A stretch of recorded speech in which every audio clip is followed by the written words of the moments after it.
Election کا ماحول ہی نہیں بن رہا ہے کہ نہ پیپلز پارٹی ملک میں الیکشن کا ماحول بنا سکتی تھی، نہ تحریک انصاف بنا سکتی ہے، نہ جے یو آئی بنا سکتی ہے، نہ ایم کیو ایم بنا سکتی ہے۔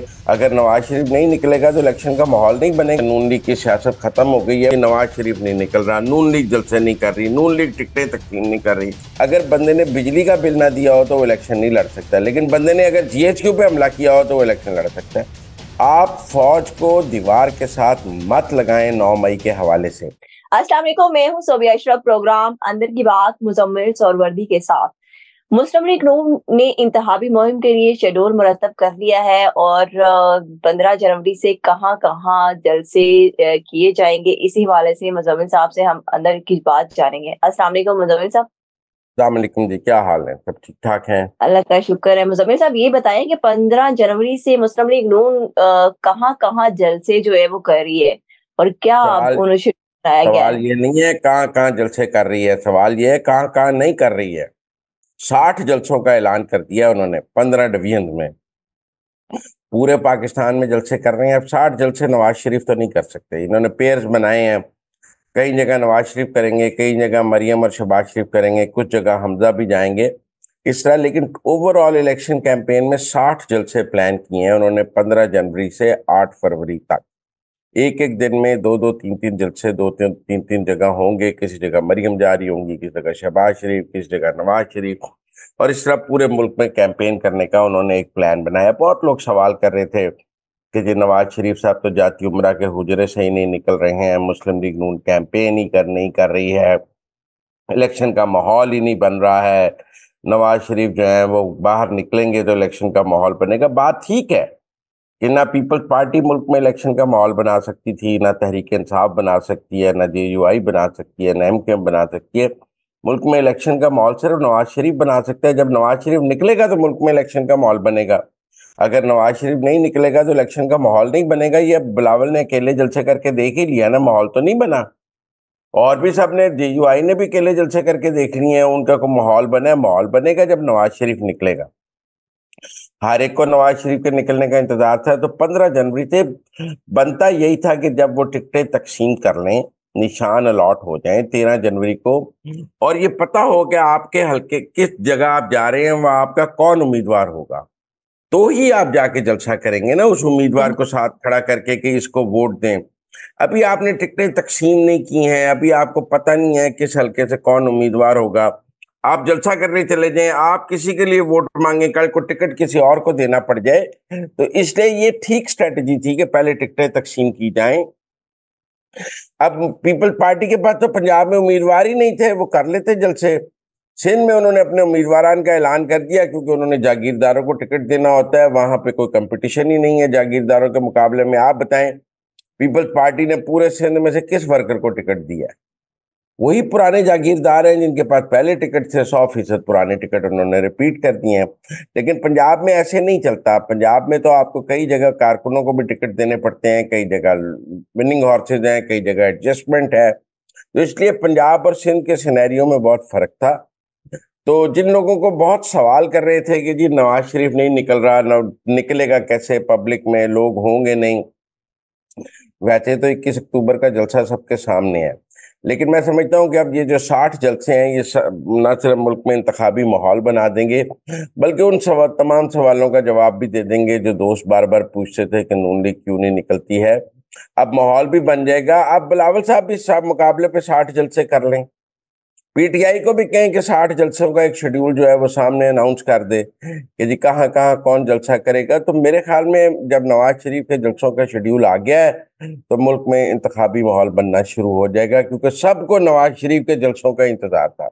میں تو خود حیران تھا کہ اگر ایک سیاسی جماعت جلسے نہیں کر رہی تو آپ کو کیا پریشانی ہے؟ وہ نہیں کر رہی، بھئی ان کی مرضی ہے، لیکن سب کو ہر کوئی ذمہ دار ٹھہرا رہا تھا ملک میں انتخابی ماحول نہ بننے کا کہ جی نون لیگ نہیں نکل رہی، نون لیگ نکلے گی تو انتخابی ماحول بنے گا۔ بھی نون لیگ اگر نہ انتخاب مہم چلائے، گھر بیٹھ کے الیکشن لڑنا چاہیے، آپ کو کیا پرابلم ہے؟ لیکن حقیقت یہی تھی کہ جب تک نون لیگ نہ نکلتی تب تک پاکستان میں انتخابی ماحول نہیں بننا تھا۔ جو لوگ یہ سمجھتے ہیں کہ نون لیگ کی سیاست ختم ہو گئی ہے، وہ پچھلے 15 دن کی سیاست کو سامنے رکھ، پچھلے 15 دن میں ملک کی ہر سیاسی جماعت انتخابی مہم چلا رہی تھی سوائے نون لیگ کے، نون لیگ نہیں چلا رہی تھی تو ملک میں انتخابی ماحول نہیں بن رہا تھا. ہر ٹاک شو میں ایک ہی بات تھی کہ نواز شریف نہیں نکل رہا. ہر ٹاک شو میں ایک ہی بات تھی نواز شریف نہیں نکل رہا, نون لیگ جلسے نہیں کر رہی, نون لیگ ٹکٹیں تقسیم نہیں کر رہی. بھائی نون لیگ نہیں کر رہی, آپ کو کیا پرابلم ہے؟ ان کو نقصان ہوگا, لیکن نہیں, ملک میں انتخابی ماحول ہی نہیں بن سکتا نون لیگ نہ کرے. میجر پلیئر ہے, بڑی پلیئر ہے انتخابات کی, جب تک وہ کریز پر آ کر نہیں کھیلے گی میچ کا رنگ ہی نہیں بنے گا. تو انہوں نے 15 جنوری سے جلسے اناؤنس کر یعنی دیے ہیں. 15 جنوری سے مسلم لیگ نون جب جلسوں کا آغاز کرے گی تو تبھی انتخابی ماحول بنے گا, تب انتخابی ماحول بن جائے گا. آپ کو دن میں 2 3 جلسے نظر آئیں گے, تقریریں نظر آئیں گی, منشور 15 جنوری کو آ جائے گا, نظر آئے گا, تو پھر میدان سج جائے گا. کیونکہ ہر ایک کو انتظار تھا کہ نواز شریف آئے گا تو میدان لگے گا. نواز شریف کے بغیر میدان کیسے لگ سکتا ہے؟ ٹھیک ہے مزمل صاحب, ایک اور اندر کی بات بتائیں کہ 9 مئی کے ملزمان کے کاغذات جو ہے وہ منظور ہو گئے ہیں, ان کی الیکشن کی راہ بھی ہموار ہو گئی ہے, تو آگے کیا ہوگا؟ دیکھیں, یہ میں سمجھتا ہوں کہ پاکستان کے ساتھ بہت زیادتی ہے. اور پاکستان کی دیکھیں, اگر ہم نے 9 مئی کے ملزمان کے مفروروں اور اشتہاریوں کے اور ملزمان کے کاغذات ان کو الیکشن لڑنے کی اجازت دینی ہے, تو پھر آپ ٹی ٹی پی کے دہشت گردوں کو بھی الیکشن لڑنے کی اجازت دیتے ہیں. کل کو آپ بی ایل اے کو بھی الیکشن لڑنے کے, دہشت گردوں کو بھی اجازت دیتے ہیں. دیکھیں, کہیں تو لائن ڈرا کرنی پڑنی تھی. کم از کم جو لوگ 9 مئی میں براہ راست ملوث ہیں, عدلیہ کو ان کے کاغذ منظور نہیں کرنے چاہیے تھے. میں ڈاکٹر یاسمین راشد کی بات کر رہا ہوں, اور جو گنڈا پور کی بات کر رہا ہوں, اور لوگوں کی بات کر رہا ہوں جو مفرور ہیں, جو اشتہاری ہیں. آپ نے ان کے کاغذات کیسے منظور ہونے دیے؟ جب ریٹرننگ افسروں نے ان کے کاغذات مسترد کیے تھے, تو یہ ہائی کورٹس کے ٹریبیونل سے ان کے کاغذات منظور ہونا جو ہے وہ پاکستان کے ساتھ کوئی اچھا سلوک نہیں. دیکھیں, 9 مئی کوئی 2 سیاسی جماعتوں کی لڑائی نہیں. آپ کہیں جی کہ 9 مئی کوئی تحریک انصاف اور نون لیگ کی لڑائی تو نہیں ہے کہ جی تحریک انصاف نے نون لیگ پر حملہ کیا تھا تو جی 9 مئی ایک سیاسی جماعت نے پاکستان کی دفاعی تنصیبات پر 36 شہروں میں حملہ کیا. آئی ایس آئی کے ہیڈ کوارٹر پہ حملہ کیا, جی ایچ کیو پہ حملہ کیا, ایئر بیس پہ حملہ کیا, کور کمانڈر کے گھر حملہ کیا, کنٹونمنٹس پر حملہ کیا, اور پورے پاکستان میں کی. تو اگر ہم ایک ان ملزمان, میں کہتا ہوں جی آپ سیاسی جماعت پر پابندی نہ لگائیں. جی سب لوگ اس پہ بڑا شور مچاتے ہیں کہ جی سیاسی جماعت پر پابندی نہیں لگانی چاہیے, لیکن میں سمجھتا ہوں کہ جو سیاسی جماعت ریاستی اداروں پر حملہ کرنے کو دوڑ پڑے, جو سیاسی جماعت پر مطلب آئی ایس آئی اور جی ایچ کیو کے دفتر اور جی ایچ کیو پر حملہ تو را کرنا چاہے گی نا, وہ تو کو پاکستان کا دشمن کرنا چاہے گا. میں بار بار یہ بات کہتا ہوں کہ جی ایچ کیو پر 2 ہی جماعتوں نے حملہ کیا ہے, ایک ٹی ٹی پی نے کیا ہے, ایک تحریک انصاف نے کیا ہے. اب اگر جنہوں نے جی ایچ کیو پہ یا کور کمانڈر کے گھر پہ یا آئی ایس آئی کے دفتر پہ یا ان جگہوں پر حملہ کیا اور وہ موجود تھے وہاں پر جب حملہ ہوا ہے, ان کو آپ نے الیکشن لڑنے کی اجازت دینی ہے, تو پھر پاکستان کا انتخابی عمل تو سبوتاج ہو گیا. یہ تو دہشت گردوں کے ہاتھ میں یرغمال ہو گیا, اس کی تو کوئی سینکٹی نہیں رہی. مطلب جہاں آپ کہہ رہے ہیں کہ جی بندہ ڈیفالٹر نہیں ہونا چاہیے, بندے کو کسی کے کاغذ ریجیکٹ ہو رہے ہیں کہ وہ بینک ڈیفالٹر ہے, کسی کے کاغذ ریجیکٹ ہو رہے ہیں کہ جی اس نے کوئی بل دینا تھا بجلی کا, نہیں وہ الیکشن لڑ سکتا. اگر بندے نے بجلی کا بل نہ دیا ہو تو وہ الیکشن نہیں لڑ سکتا, لیکن بندے نے اگر جی ایچ کیو پہ حملہ کیا ہو تو وہ الیکشن لڑ سکتا ہے. بندے نے گیس کا بل نہیں دیا وہ الیکشن نہیں لڑ سکتا. بندے نے اگر کور کمانڈر کے گھر کو آگ لگائی ہے تو وہ الیکشن لڑ سکتا ہے. تو میں بڑا اس حوالے سے تشویش ہے, اور میں نے ذاتی طور پہ ہے کہ ریاستی اداروں کو بھی بہت تشویش, اور وہ سمجھ رہے ہیں کہ یہ کیا قانون ہے اس ملک میں کہ آپ جو ہے وہ اس ملک میں ریاستی اداروں پر حملہ کر کے کل کو آپ پاکستان کے حکمران بھی بن سکتے ہیں. جی ایچ کیو پر حملہ کرنے والا جو ہے وہ پاکستان میں حکومت بھی کر سکتا ہے. ابھی جس نے جی ایچ کیو پہ, کور کمانڈر کے گھر پہ, آئی ایس آئی کے دفتر پر حملہ کیا ہے, وہ کل کو پاکستان میں حق حکمرانی کیسے رکھ سکتا ہے؟ تو یہ ایک سوال جو ہے وہ جی ایچ کیو میں بھی بہت غور سے دیکھا جا رہا ہے, اور پاکستان کے ریاستی اداروں کو بھی دیکھا جا رہا ہے. اسٹیبلشمنٹ بھی اس کو دیکھ رہی ہے کہ یہ کیا ہو گیا ہے, لیکن اب کیا کیا جا سکتا ہے؟ میرا مطلب ہے کہ اگر یہ جج یہ کرنے پر تولی گئے ہیں اور انہوں نے ان کے کاغذات منظور کاری دیے ہیں, تو اب اس وقت تو اسٹیبلشمنٹ بے بس نظر آ رہی ہے, لیکن یہ بہت کاؤنٹر پروڈکٹیو ہوگا. میں آپ کو بتاؤں اس کا بہت سخت ریئیکشن آئے گا اسٹیبلشمنٹ کی جانب سے، ریاستی اداروں کی جانب سے، فوج کی جانب سے، کیونکہ فوج نے 9 مئی کو معاف نہیں کرنا، اور اگر آپ ان کے کاغذات منظور کر کے ان کو الیکشن لڑنے کی کیا اجازت دے رہے ہیں، ریئیکشن آ سکتا ہے؟ ان کی مشکلات میں مزید اضافہ ہو۔ میں آپ کو بڑی سمپل بات بتاؤں، وہ یہ الیکشن لڑ کے بھی ان کے لیے کوئی آسانی نہیں پیدا ہو جائے گی۔